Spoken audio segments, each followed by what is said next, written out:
Hi, I'm Sarah Nash, and today I am talking with Christy Avila, who is the founder of the Facebook support group Fierce Flat Forward. She also started International Flat Day, which we will hear more about. And Christy is vice president of the international nonprofit Not Putting on a Shirt. Welcome, Christy. Thank you for having me. Excited to talk to you today.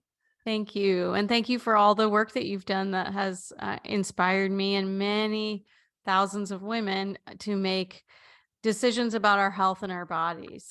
Tell me a little bit about your own experience going flat and why you decided to start the support group. Okay, well, I was reconstructed initially at the time of my first breast cancer surgery, well, my one. And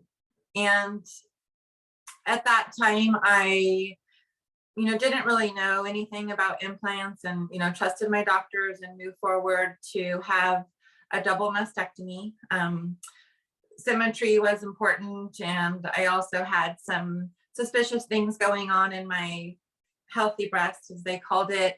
So decided to just move forward with a double mastectomy and began the reconstruction process with expanders that were extremely painful, but I kept being encouraged by my doctor, who had been through breast cancer like the year before me, and gone through reconstruction with implants, that it was going to get a lot better. So I stuck it out through a painful year of having expanders in.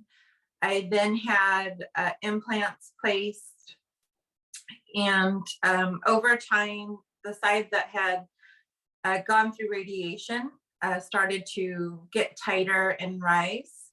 And I discovered many years later that that was actually very common to happen when radiation has been combined with implant reconstruction. So initially, I had gone back to my plastic surgeon because they had come out even, at the time of the exchange. But after several months, the irradiated side started rising up. And so I went back to him I actually thought the one had come down. So I went back to him and said, they used to be straight, but now this one seems to have come down a little bit. And he wanted to take them both out and put new ones in. And I really wasn't very large breasted to begin with, maybe like a B cup. And I didn't really want to have much larger breasts. So I kind of just delayed and thought about what I wanted to do. I also had a lot of anxiety and depression that I had just come out of. So the idea of going back into a medical environment and getting another surgery, wasn't very appealing. I worried that it would really trigger me and bring me back into like a very difficult phase that I had just gotten out of. So I just kind of postponed it. Eventually, I decided I did want to go ahead and fix the lopsided situation. And I shared that with someone. And when I did, that person turned me on to breast implant illness and added me to the group Breast Implant Illness and Healing by Nicole, which is where I started to really have my eyes open to implants as medical devices, all the complications that they have as devices themselves, just like how faulty they are as a device, how they leak, how they rupture. And then secondary to that, all the people that were suffering from symptoms related to implants. And just, I spent several months, in that group researching and watching, people get them out and seeing dramatic improvements to their health.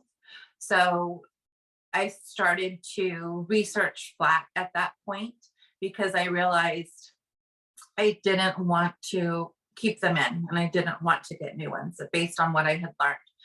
So I researched flat simultaneously with researching deep flap surgery. So I joined flap groups. I joined the deep flap support group on Facebook, and spent several months, I would say, like maybe 3 to 4 months, agonizing over what I was going to do.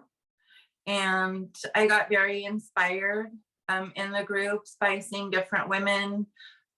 Like you mentioned being inspired by me. There were women that inspired me. One of those was Rebecca Skull and Butts. And for people who've been around the flat community, they would know that name. And she was very inspiring to a lot of us coming through. Very outspoken and, completely embraced being flat. She loved to post funny pictures, sexy pictures, and just had a very compassionate, supportive way about her, and was, constantly, in the groups, encouraging women, being like this beacon for so many women that that even continues now. Sadly, she passed in 2019, not related to breast cancer, but her legacy lives on, and I do see her as one of the pioneers of the modern flat movement. So you were in this the breast implant illness and healing group by Nicole, where you started to really learn about implants. And is that group just for flat women, or is it for anyone who has implants? Tell me a little more about that group and how you decided to start yours. Okay, so that group is actually primarily for augmented women, though there are many breast cancer survivors in that group. And that is actually what led me to start Fierce Flat Forward, was being in that group and seeing that women who were getting ready to explant or contemplating explant, that we really needed a safe space of our own, being that our circumstance was so different. Day to day, you would see women who were getting their implants out, but they still had their natural breasts. And I found it difficult, and I know other survivors did as well, to see them explanting and lamenting, or devastated by their remaining breasts, which looked wonderful, like, so you're seeing their picture saying, oh no, look at me. And with, being someone that was going to have them removed and know, there's a lot of talk of concavity, or that you're going to have like big divots in your chest.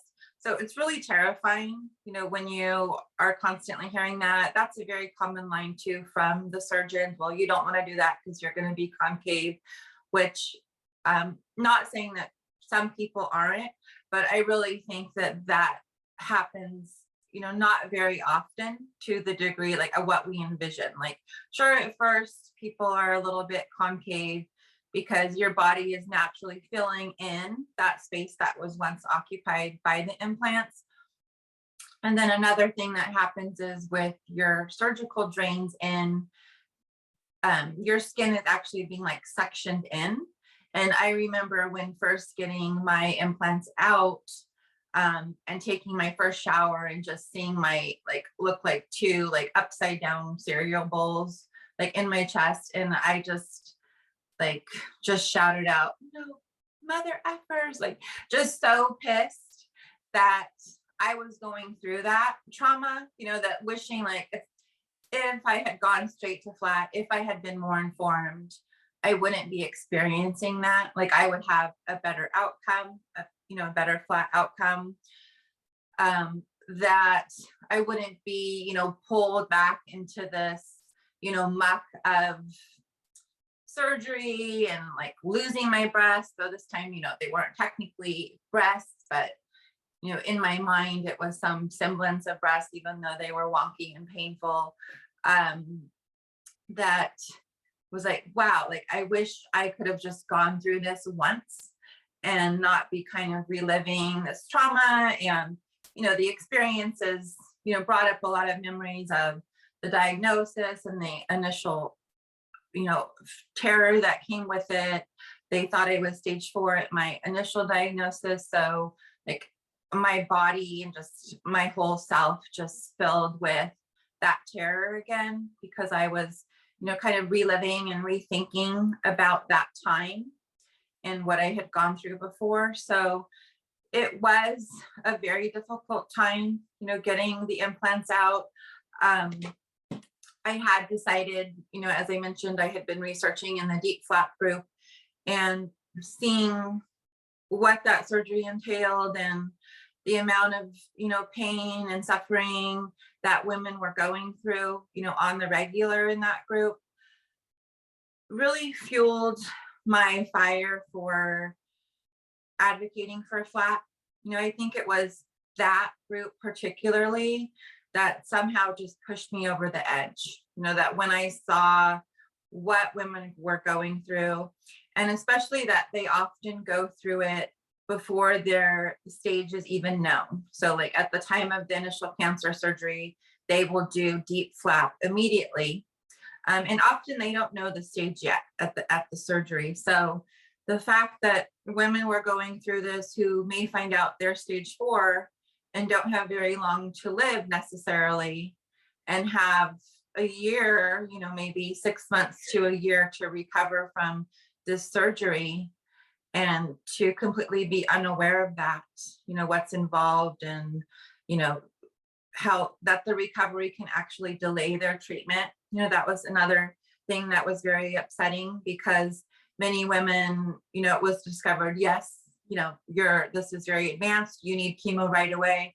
Oh, sorry, you can't get chemo yet because there's this complication from your deep surgery, so we need to wait months before we can give you chemo.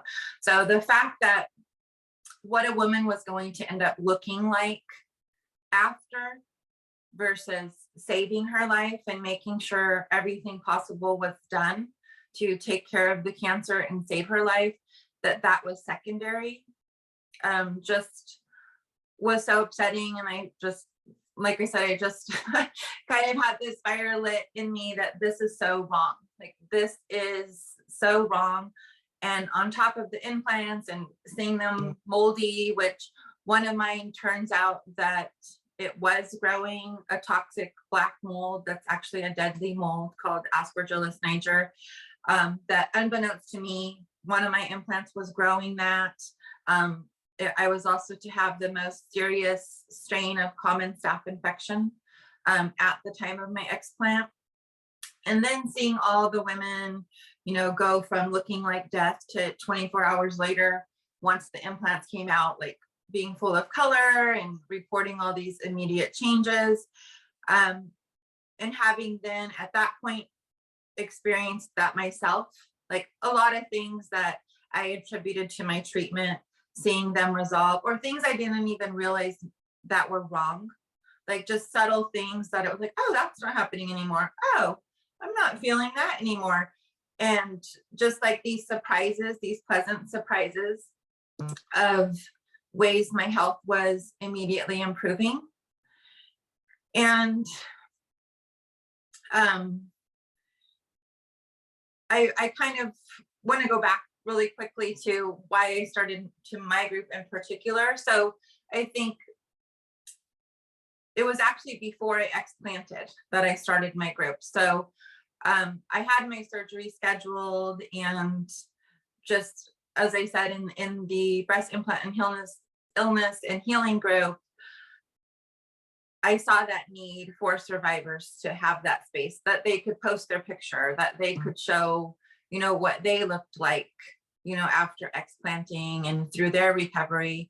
Because when you are in a group, such a huge group of mostly augmented women, it is very scary, and to post yourself in a completely different way than the majority, something that you don't feel people will relate to. So that's when I first decided to start Fierce Flat Forward, and work with Nicole, who, links to Fierce Flat Forward on her website. So breast cancer survivors specifically can, find the group once they've, found out or started researching breast implant illness, which, since that group is so large and, continuing to grow, I think when I joined it, it was about 50,000 people. And I want to say now it's, getting closer to 200,000. So The breast cancer survivors are definitely, a small subset of that. But I wanted them to, initially get the information there. And then as they were learning about it and deciding what to do, then to have a more focused group that cater to their specific needs as survivors, who would be going flat, which was, a different flat than women removing their implants, which, they would say flat. And I think that was part of it too. Like, oh, now I'm completely flat. And, some women have shared with me, I just wanted to show my picture and say, no, I'm completely flat.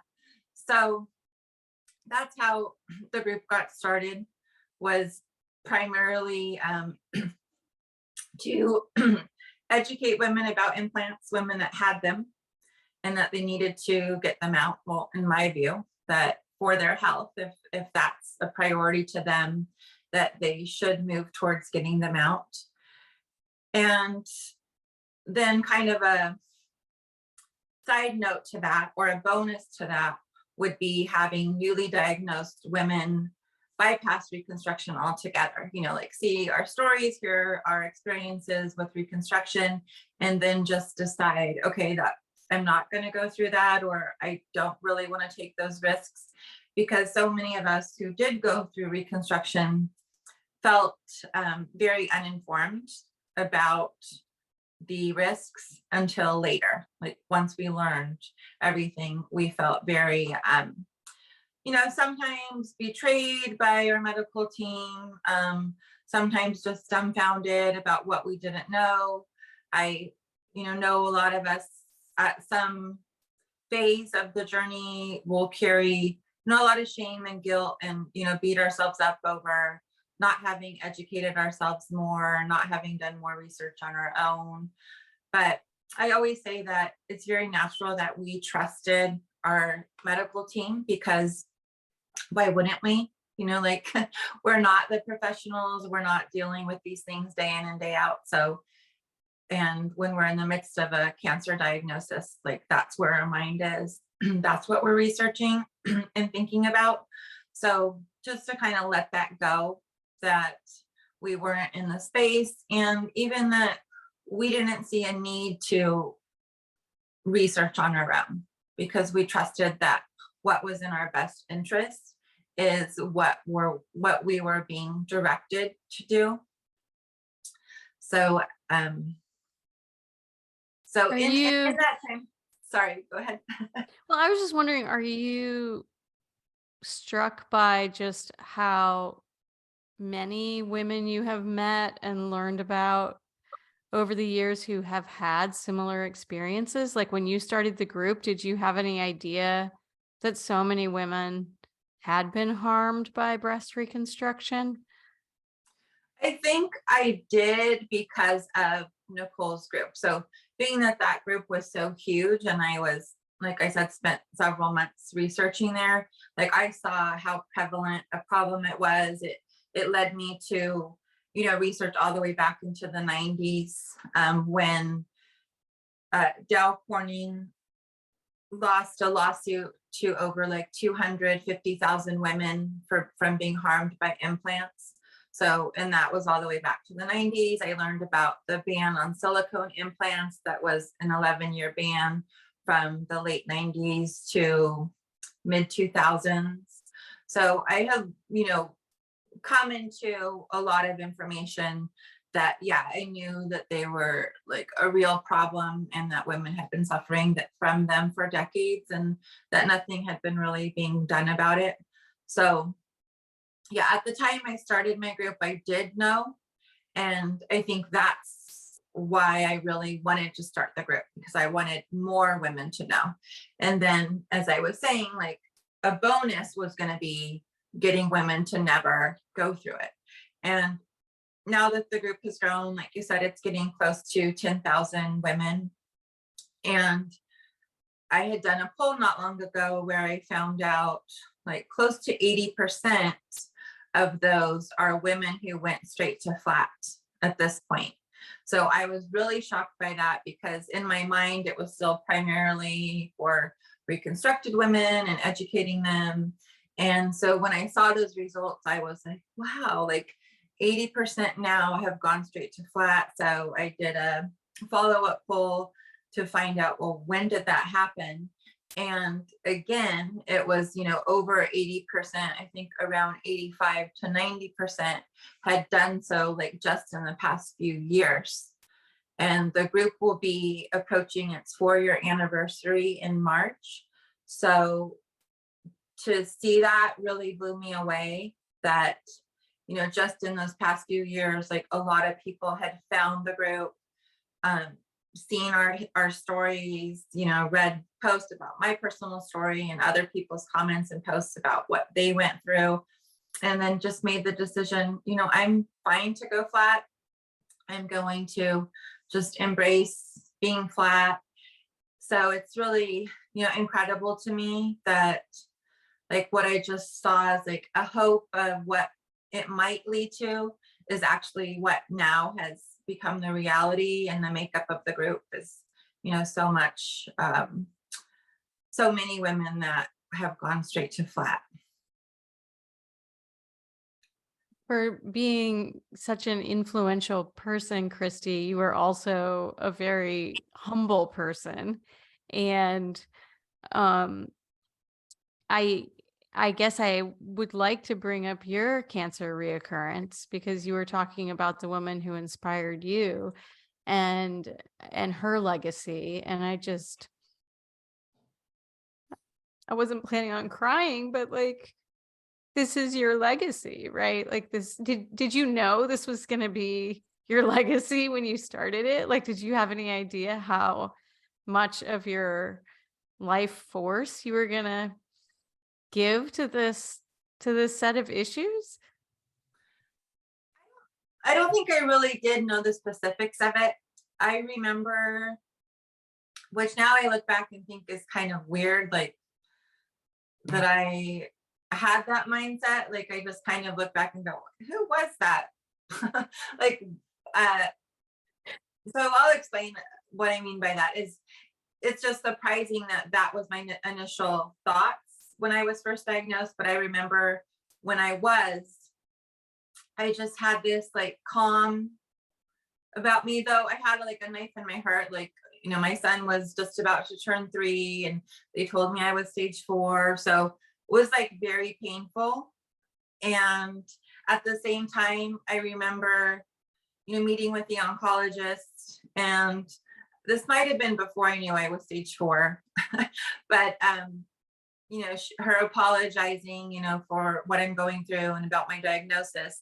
And I remember saying to her, it's okay. Like I'm going to do something with this. Like there's a reason that I'm going through this. So, I don't know the reason, but I'm going to use this to help people. And I just remember seeing her face. And then as I went, through my treatment, and then, like I said, like anxiety, depression, kind of just wobbly, being wobbly for a while after coming out of that, and then being better and, getting back to teaching and raising my son and, being joyful again.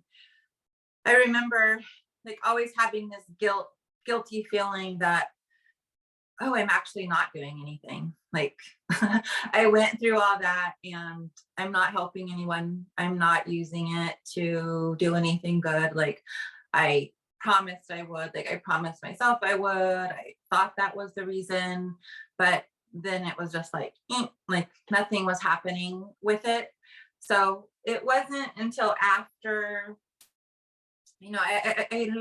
I explanted after 5.5 years. And so it wasn't until after that, and I started my group and I started hearing people say, oh, you've helped me. And, I've made this decision because of you sharing your story. And, seeing the group grow, that one day, like a light bulb kind of went off and said, oh, you're doing it now. Like, this is what this was that thing that you were going to do. So that's how I feel about it now, like that it took many years to get to that point of finding the reason and getting through, all the initial I guess, challenges, trauma, all of it, and then using it as something good, trying to turn it into something good, a way to help people, avoid some of the things that I went through along the way. So, and then that's where I am now. And so, as far as like a legacy, I don't know. I guess I never really thought of it that way. Like, I hope it continues growing, and I hope I live for many years longer. And when I eventually pass away, I hope a lot more has happened. Like, I hope the movement has grown even more and that I've been able to contribute to that. And then at that point that, it continues on with new people and becomes even more prevalent that, women are, avoiding, needless surgeries just to have breast mounds when we can just be flat women. And that it's okay to be flat. Yeah, that it's okay to be flat. Exactly. And I know you had asked before about like why do I think that this particular cause drew me to spend so much time and energy.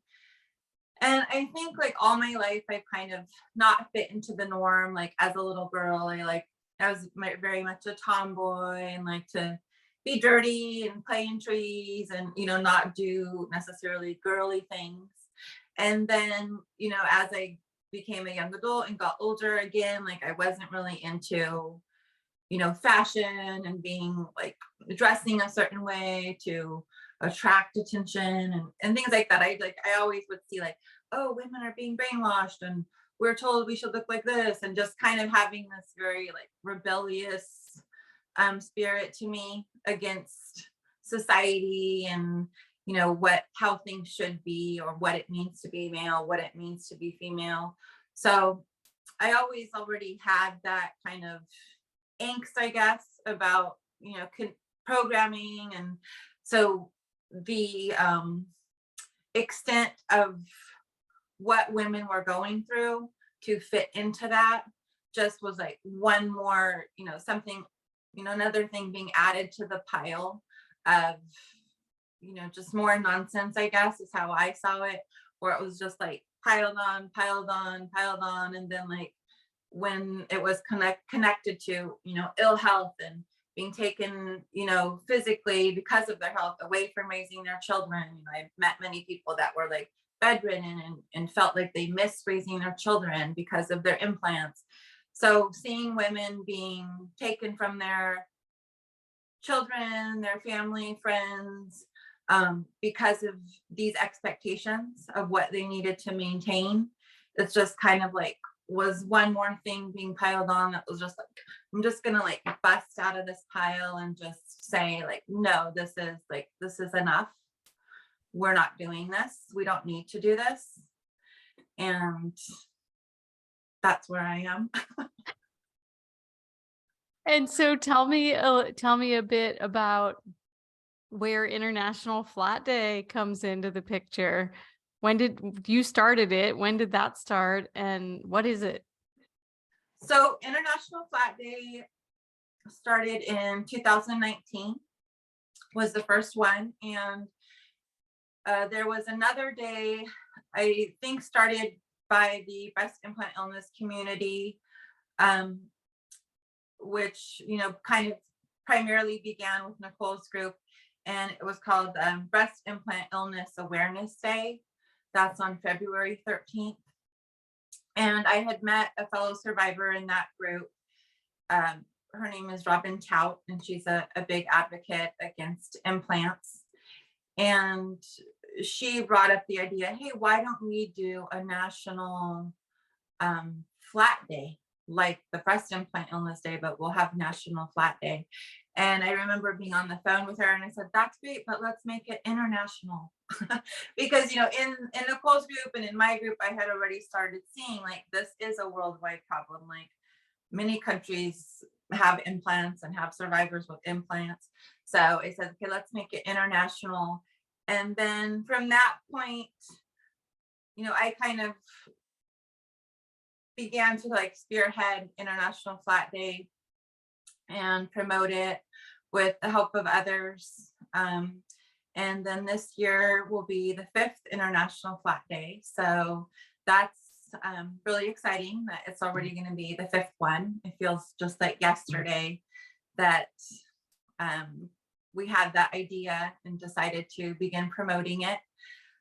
What it is a day to promote flat awareness and flat visibility. So not only for people who went straight to flat to celebrate being flat, but just to get it out there that it's an option, that it's a choice, whether you're reconstructed, that you can always deconstruct and go flat, that you can go flat from the start, just as a whole, just to bring attention to flat being a choice that people can make. And to celebrate it, to not look at it, as something really sad that we need to hide, and we need to make sure we get our prosthetics right away so people don't know that we don't have breasts. Like, that's fine too if people are more comfortable, but that's not necessary. Like, it's okay to celebrate who we are, that losing our breasts, though unfortunate, is part of our journey, and it doesn't detract from who we are as people or our appeal to others, and that we can, proudly be flat and not be ashamed. That's beautiful. What are your hopes for, what was the first International Flat Day like, and what are your hopes for this one that's coming up? So the first International Flat Day was a handful of women in 5 or 6 places, spread around the country. And each of us did a bridge walk. The first International Flat Day, I promoted to meet at the Golden Gate Bridge and walk across the Golden Gate Bridge. I set up a meeting spot and posted it online in all of the flat groups. And one person met me. Stephanie Swafford Gibson is her name. And we walked across the bridge together. And I was really relieved that one person was there. So she will always hold a special place in my heart for being there and showing up with her homemade flat shirt. So I had the teal aqua shirt with flat across the front. And she had made one of her own. So she was there, ready to go. And the other women also primarily walked by themselves across the bridge. There was Kimberly Bowles, president and founder of Not Putting on a Shirt, a couple of our board members, Devorah Vester and Shayna Whitehead were also a part of that. Stephanie Estalis Jones, who had the podcast Flat is Where It's At, and hoping she will get that going again when she's able to. But she has a lot of great podcasts available to listen to if you search Flat is Where It's At. So she also had her own little group together. Penny Dubeck, I hope I'm pronouncing her name right, she also walked on her own. And I apologize if I forgot anyone, but I think that was all of us. And we were all basically on our own. I know Shayna had a group, a pretty big group of her friends and coworkers, and Stephanie also had gathered a small group to join her. But the rest of us walked mostly by ourselves. I had Stephanie, and we just walked across a bridge wearing our flat shirts and posted our pictures online. And we encouraged other women to post online. The theme for that year was Flat Women Make Waves. So I encouraged women to take pictures in water or near water and post to the International Flat Day page the hashtag Flat Women Make Waves. And then each year since then, we've had, different themes and asked people to post online their picture, hashtagging the theme of the year. So with the 5th one coming up, we're going to celebrate in San Francisco and hopefully all over the world, wherever people want to organize events and organize people to come together to promote flat and celebrate flat. But I'll be promoting an event in San Francisco. So just returning to the original spot and walking across the bridge above the water again. So I wanted to return to the Flat Women Make Waves again for the 5th year. And I just really like that idea of, of course, the earth is, the world is covered in water. So that we're all over the world and we are making the waves about the flat movement and just moving forward with it.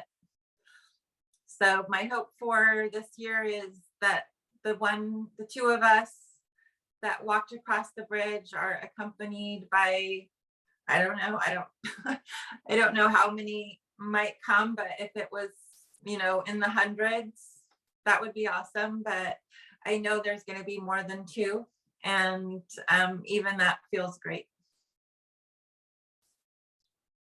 Thank you so much for this conversation. Is there anything that you would want to add to this discussion that you haven't said yet?